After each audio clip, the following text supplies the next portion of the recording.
Kak Michelle, Kak Ica, dan Kak Tina mau mengajak adik-adik semua untuk memuji Tuhan. Tapi sebelumnya kita mau tundukkan kepala, kita mau berdoa.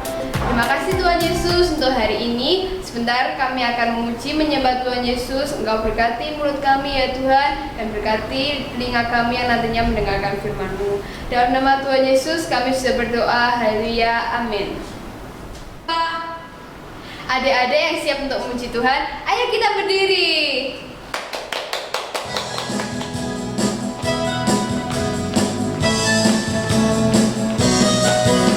Selamat pagi Tuhan, tak lupa terima kasih. Tuhan pelihara kami tiap hari. Matahari bersinar, burung-burung bernyanyi, bertambah-tambah cintanya. Selamat pagi Tuhan, tak lupa terima kasih. Tuhan pelihara kami tiap hari. Matahari bersinar, burung-burung bernyanyi, bertambah-tambah cintanya. Bertambah cintanya, bertambah cintanya. Mata Tuhan melihat apa yang kita perbuat, apa yang baik, apa yang jahat. Oleh sebab itulah jangan berbuat jahat. Ingat, Tuhan melihat. Mata Tuhan melihat apa yang kita perbuat, apa yang baik, apa yang jahat. Oleh sebab itulah jangan berbuat jahat. Ingat, Tuhan melihat. Ingat, Tuhan melihat. Ingat, Tuhan melihat.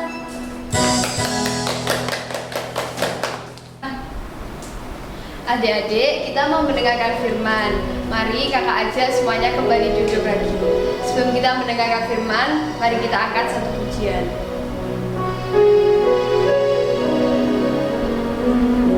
Selidiki aku, lihat hatiku, apakah ku sungguh mengasihimu, Yesus, Kau yang maha tahu dan menilai hidupku.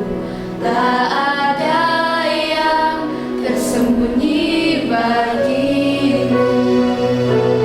Telah kulihat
sekarang kami akan mendengarkan firman-Mu.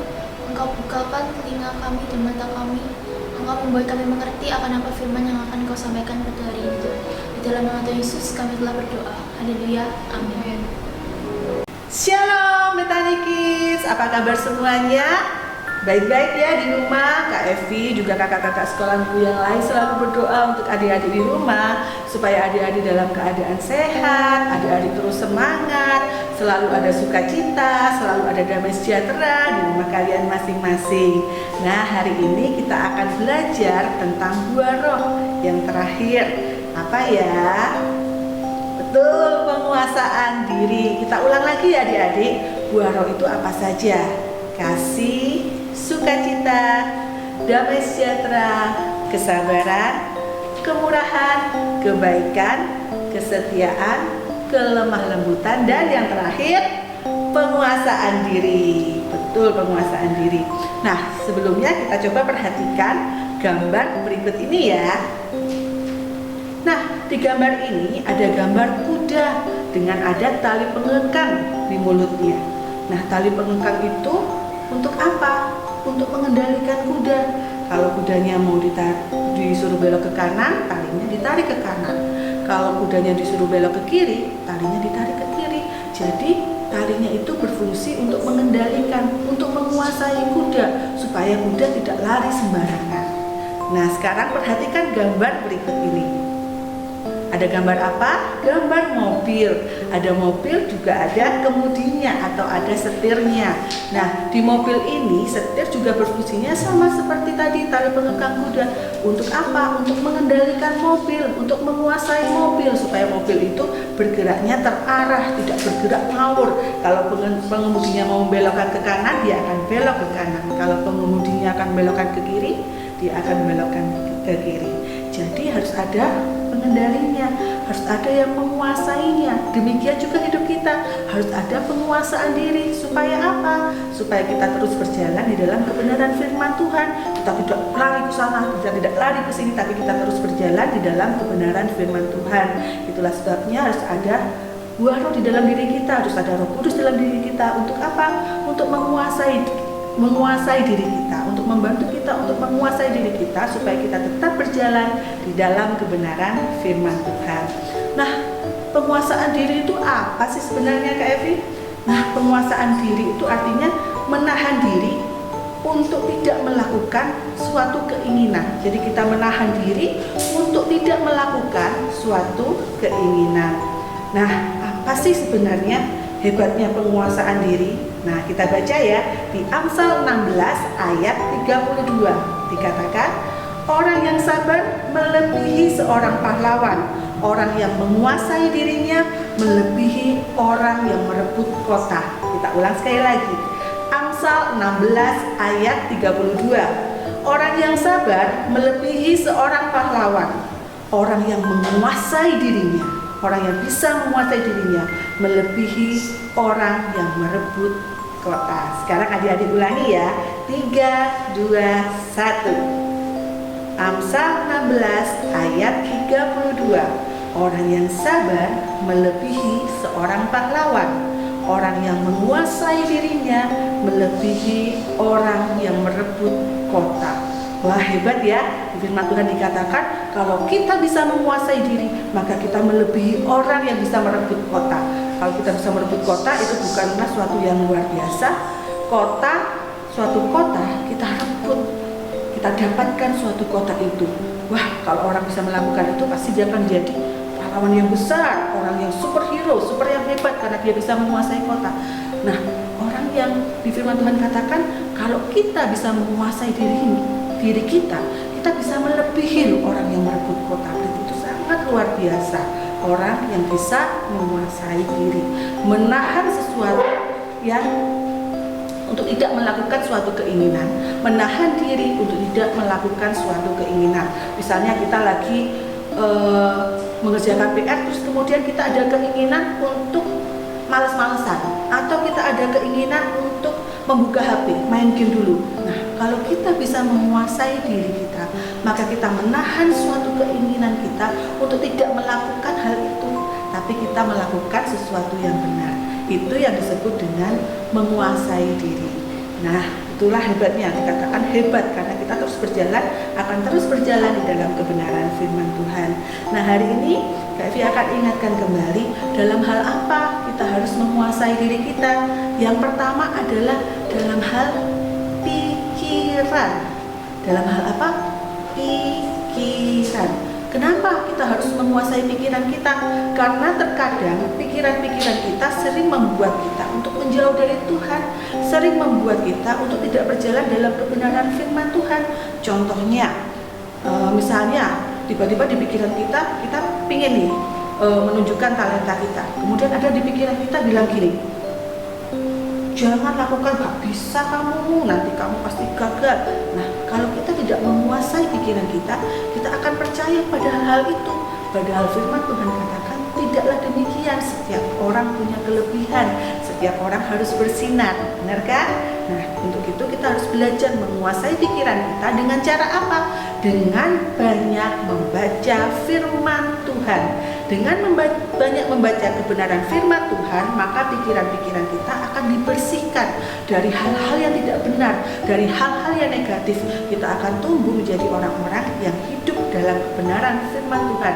Karena firman Tuhan yang mengisi pikiran kita, maka tindakan-tindakan kita akan menjadi tindakan yang sesuai dengan kebenaran firman Tuhan.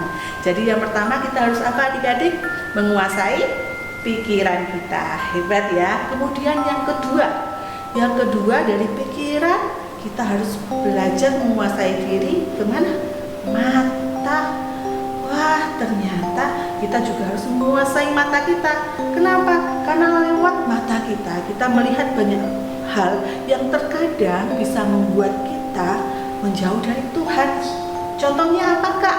Contohnya misalnya karena kita semua sebagai pelajar ya, adik-adik di rumah adalah seorang pelajar, maka tugasnya kan belajar, mengerjakan tugas terlebih dahulu. Nah, juga seperti juga adik-adik di rumah sebagai seorang anak, maka adik-adik juga harus melakukan kewajiban sebagai seorang anak. Hal-hal yang baik pada orang tua, menghormati orang tua, mengasihi orang tua.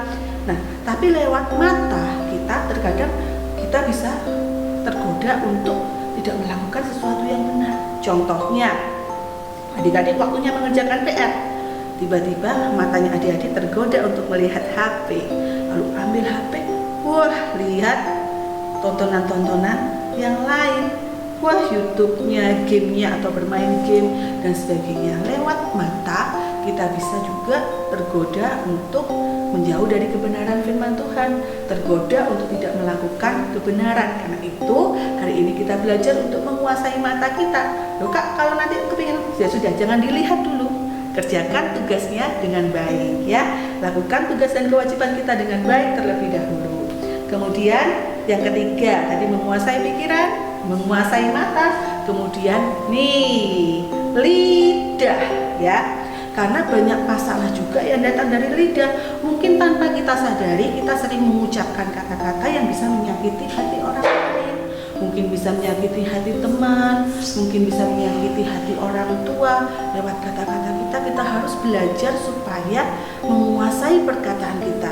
Jangan keluarkan kata-kata yang negatif, jangan keluarkan kata-kata yang jahat, jangan keluarkan kata-kata yang menyakiti hati orang lain, tapi keluarkan kata-kata berkat, kata-kata yang baik, bukan kata-kata yang kutuk, bukan kata-kata yang menjatuhkan orang lain, tapi kata-kata yang membangun orang lain. Bahkan lewat lidah kita bisa membangun juga diri kita. Kalau misalnya dalam pikiran kita ada pikiran, oh kamu gak bisa, kamu itu jelek, kamu itu tidak punya talenta. Tidak, katakan lewat perkataan kita, karena kita tahu bahwa Tuhan menciptakan adik-adik semua itu istimewa, pasti ada talentanya. Katakan, aku pasti bisa, bersama Tuhan aku pasti bisa. Kita bisa membangun lewat lidah kita. Jadi kita menguasai lidah kita untuk tidak mengatakan hal-hal yang negatif, tidak mengatakan hal-hal yang jelek, tapi lewat lidah kita belajar untuk membangun diri kita, membangun diri orang lain. Supaya apa? Supaya semuanya bersinar untuk kemuliaan Tuhan. Ya adik-adik ya, kita belajar untuk menguasai apa? Pikiran kita, untuk tidak berpikir yang jelek, tapi berpikir yang baik. Untuk menguasai apa? Mata kita, lihatlah hal-hal yang baik, jangan lihat hal-hal yang buruk. kemudian menguasai lidah kita dengan mengatakan hal-hal yang baik, bukan mengatakan hal-hal yang buruk. Nah, apa akibatnya Kak kalau orang itu tidak mau menguasai dirinya? Kak Evi bacakan ya, di Amsal 25 ayat 28 dikatakan, orang yang tidak dapat menguasai diri adalah seperti kota yang roboh temboknya. Musuh dapat masuk dan menguasai kita. Jadi orang yang tidak dapat menguasai diri itu seperti dia kota, tapi dia tidak punya tembok, tidak ada bentengnya. Jadi musuh bisa masuk dengan mudahnya. Seperti rumah tidak ada pagarnya, pencuri bisa masuk dengan mudahnya.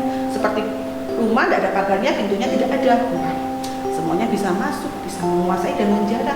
Sama seperti kehidupan kita. Kalau kita tidak bisa menguasai diri kita, maka kita seperti orang yang tidak punya tembok.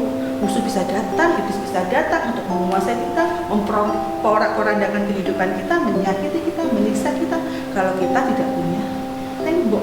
Dan tembok itu adalah penguasaan diri.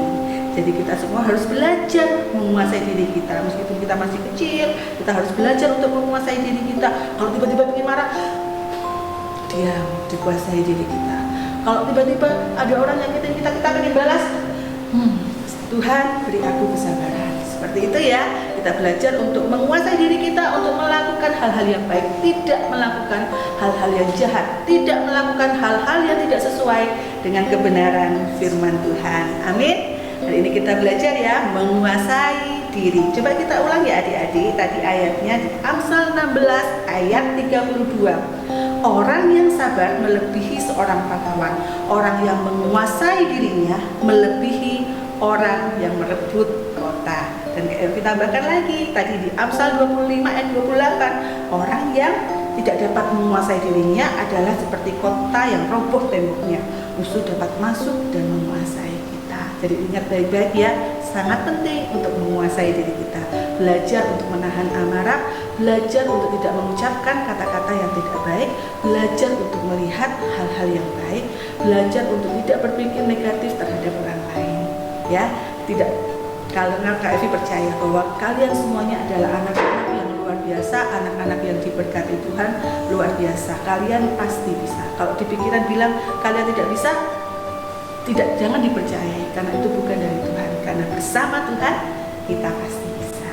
Ya, sekarang kita tundukkan kepala, kita akan berdoa. Tuhan, kami bersyukur atas kebaikan-Mu hari ini. Kami dapat beribadah meskipun kami masih beribadah secara online, tapi kami percaya Tuhan selalu hadir bersama-sama dengan kami. Tuhan, hari ini kami belajar kebenaran firman Tuhan tentang penguasaan diri. Roh Kudus pimpin kami, bimbing kami semuanya, anak-anak kami Tuhan, anak-anak di tempat ini, anak-anak Betanikis, adik-adik Betanikis semuanya, supaya mereka tumbuh menjadi orang-orang yang dapat menguasai dirinya. Karena kami percaya ada roh Allah di dalam diri kami yang memampukan kami untuk kami menguasai diri kami, supaya kami terus berjalan di dalam kebenaran firman Tuhan. Terima kasih Bapa, kami percaya Engkau senantiasa bekerja di dalam kehidupan kami semuanya, adik-adik di rumah semuanya. Tuhan senantiasa campur tangan juga seluruh kehidupan mereka. Berkatilah mereka dengan kesehatan, sukacita, damai sejahtera senantiasa berlimpah di dalam kehidupan kami, juga seluruh keluarga kami. Terima kasih Bapa, biarlah kami terus mengasihi-Mu. Dan hanya di dalam nama Tuhan Yesus Kristus kami berdoa dan mengucap syukur. Haleluya. Amin. Oke adik-adik Bethany Kids, kita harus bisa tetap menjadi anak yang pintar dalam menguasai diri. Sampai jumpa di pertemuan Bethany Kids minggu depan. Happy Sunday, God bless you.